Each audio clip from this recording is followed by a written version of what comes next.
A lot of ag leaders were in Nebraska yesterday. We're talking about a lot of state ag directors and even USDA Secretary of Ag and Deputy Secretary of Ag. Steve White was able to catch up with one of them and have a one-on-one.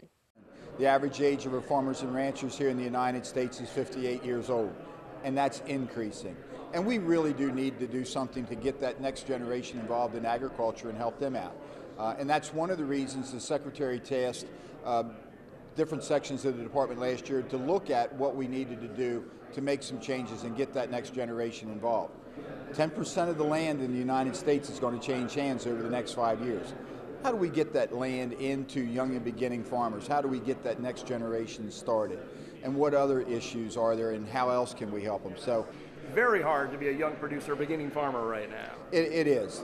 With commodity prices where they are today, where our beef prices are, where our pork prices are, it is very difficult today to get involved and to see a bright future where you can raise a family out on the farm and make it profitable. But right now, yes, things aren't that good, but it's going to get better.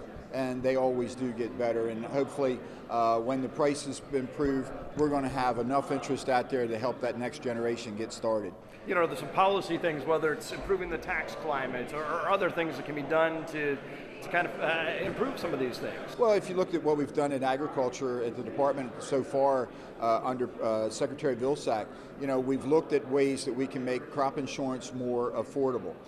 We're now, most of our loans now, about 2/3 of our loans to the Farm Service Agency are going to young, beginning, and socially disadvantaged producers.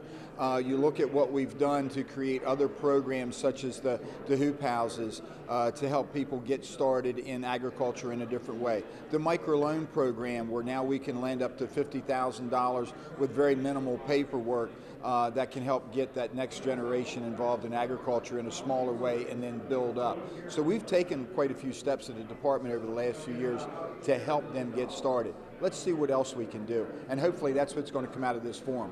We know, we've all read the statistics about 2050, our world getting bigger, we're going to need to feed people, we know income is growing, people want protein in their diet.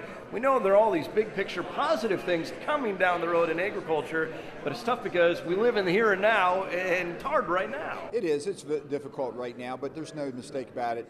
The demand for food is going to continue to grow when you're looking at a world population in 2050 by over 9 billion people.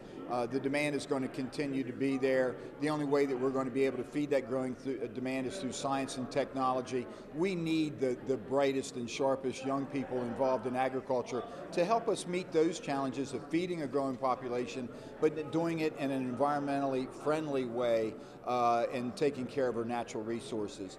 We need those young, bright minds involved in agriculture to help us accomplish those things. That's all we have tonight for you on NTV's Grow. Please be safe out there, especially during this busy harvest season. We wish you the best and make it a great one.